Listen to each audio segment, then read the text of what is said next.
Rajahmundry Lutheran చర్చిలో నారా భువనేశ్వరి బ్రాహ్మణి ప్రత్యేక ప్రార్థనలు నిర్వహించారు. ఈ సందర్భంగా వారు మాట్లాడుతూ చంద్రబాబు ఏ తప్పు చేయలేదని, దేవుడి దీవెనలు ఆశీస్సులతో ఆయన త్వరలోనే బయటకు వస్తారని ఆశాభావం వ్యక్తం చేశారు. ఇప్పుడు నేను మిమ్మల్ని అందరిని ఒకటే అడుగుదాం అనుకుంటున్నా. ఇప్పుడు మీరందరూ ఇక్కడికి ఎందుకు వచ్చారండి చెప్పండి. మీరు బాబు గారి కోసం వచ్చారు, కానీ ఎందుకు?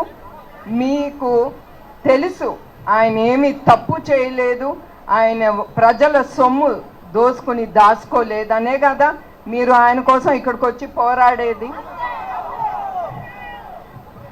సో ఇప్పుడు ఇంచుమించు ఇవాటితో 19 రోజులైంది ఆయన జైల్లో నిర్బంధించి. ఏమనండి ఆయన నిర్బంధించారు? ఆయన ఏం తప్పు చేశారు? నిర్బంధించే ముందల మనిషిని వాళ్ళు ప్రశ్నలు అడగాలి. ఎక్కడికి ఆ సొమ్ము పోయింది? వాళ్ళు ఏదో చెప్తున్నారు 370 కోట్లు 400 కోట్లు.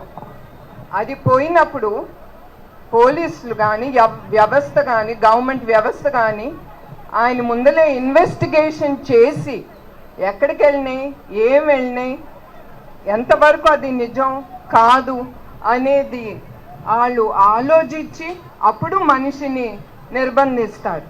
ఈ విచిత్రమైనది నేనైతే ఎక్కడ చూడలేదు. మీరేమన్నా చూసారండి ఇది ఎక్కడన్నా? ఎప్పుడన్నా అరెస్ట్ చేసి నిర్బంధించి ఆయన జైల్లో పెట్టి అప్పుడు సిఐడి దిగుతాడు. ఆయన 2 రోజులు ప్రశ్న వేస్తారు. కానీ నాకు చాలా నమ్మకం చంద్రబాబు నాయుడు గారి మీద. ఆ రోజే అనుకున్నా తిప్పి వాళ్ళకి ఈయన ప్రశ్న వేస్తారని. అదే జరిగింది. వాళ్ళేమి దానికంటే కూడా ఏం చేయలేకపోయారు, వాళ్ళు ఏం ప్రశ్నలు అడగలేకపోయారు. ఎందుకంటే వాళ్ళకు కూడా తెలుసు ఈయన ఏం చేయరని. అట్లాంటి మనిషిని ఇప్పుడు ఆయన నిర్బంధించి జైల్లో పెట్టారు.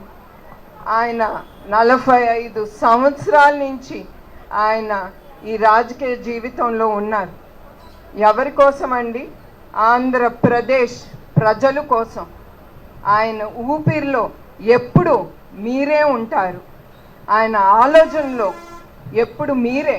ప్రజలకి ఏమి చేయాలి, వాళ్ళకి ఏమి చేస్తే వాళ్ళు సంపాదించగలరు, రాష్ట్రం ఎట్లా అభివృద్ధి అవుతుందని.